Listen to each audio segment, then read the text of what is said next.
रहीम अस्सलाम वालेकुम dear students and viewers. आज के टॉपिक में मैं आपके लिए प्रेजेंट डेफिनेट को इंटरोगेटिव सेंटेंसेस में बनाने के लिए आई हूँ। जैसे कि पहले आप जानते हैं कि मैंने टेंसेस के शुरू में आपको प्रेजेंट डेफिनेट, सिंपल और नेगेटिव मेथड समझाया था कि कैसे टेंसेस को हमने इंग्लिश में लिखना है।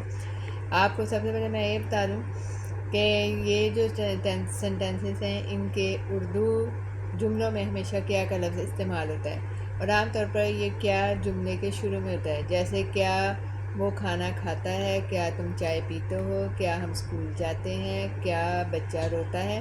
तो इन सब जुमलों में क्या जो है वो जुमले के शुरू में है और इसको बनाने का तरीका भी मैं अब आपको बताऊंगी। इसको बनाने का आसान तरीका ये है, जैसे कि आप जानते हैं कि इन जुमलों में नेगेटिव सेंटेंसेस में हेल्पिंग वर्ब के तौर पर डू और डज का इस्तेमाल किया जाता है, लेकिन इंटरोगेटिव में यही हेल्पिंग वर्ब हर जुमले के शुरू में इस्तेमाल होते हैं। अगर आपका subject I, we, they, you या जमा सब्जेक्ट है या एक से ज़्यादा लोग हैं तो उसके लिए हम डू का इस्तेमाल करते हैं, और अगर हमारे पास सब्जेक्ट ही, शी, इट कोई भी नाम या कोई एक शख्स है तो उसके लिए डज का इस्तेमाल किया जाता है। उसके बाद हम सब्जेक्ट लगाएंगे और फिर उसके बाद फर्स्ट फॉर्म वर्ब की इस्तेमाल होती है और सबसे एंड में ऑब्जेक्ट लिखा जाता है। मसलन क्या वो खाना खाता है। अब इसमें क्या जो है वो जुमले के शुरू में है तो इसलिए है एक लड़के के लिए इस्तेमाल हो रहा है लफ्ज़, तो इसके लिए डज का इस्तेमाल होता है। तो डज हम जुमले के शुरू में लिखेंगे और हमारा सब्जेक्ट है वो यानी कि लड़का। तो डज के बाद मैं ही लिखूँगी और खाता है ये हमारा वर्ब है, ये हमारा काम हो रहा है तो उसकी फर्स्ट फॉर्म ईट होती है और सबसे एंड में खाया क्या जा रहा है, खाना, जो कि हमारे पास सब्जेक्ट है तो सबसे एंड में मैं फूड लिखूँगी। इसका हमारा जुमला बन जाएगा does he eat food. Second जुमला क्या तुम चाय पीते हो। अब तुम जो है इसके साथ डू का इस्तेमाल होता है तो डू जुमले के शुरू में मैं लिखूँगी और सब्जेक्ट हमारे पास तुम है तो इसकी इंग्लिश डू आ जाएगी।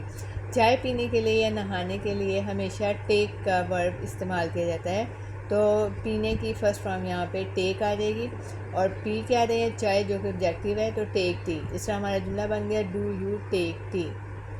इसके बाद हमारा नेक्स्ट जुमला है क्या वो कराची जाते हैं।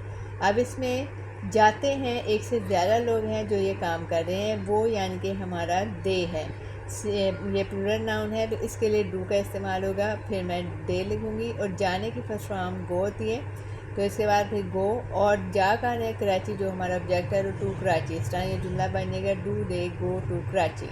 लास्ट में हमारा जुमला है बारिश।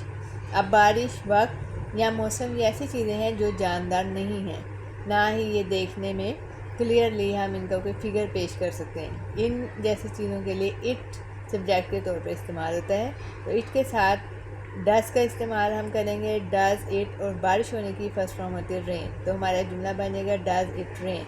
मुझे उम्मीद है कि आपको मेरा ये वीडियो भी पसंद आएगा, तो प्लीज़ मुझे लाइक कीजिए और सब्सक्राइब कीजिए। मैं आप लोगों की बड़ी शुक्रगुज़ार होंगी। शुक्रिया। अल्लाह हाफ़िज़। Thank you.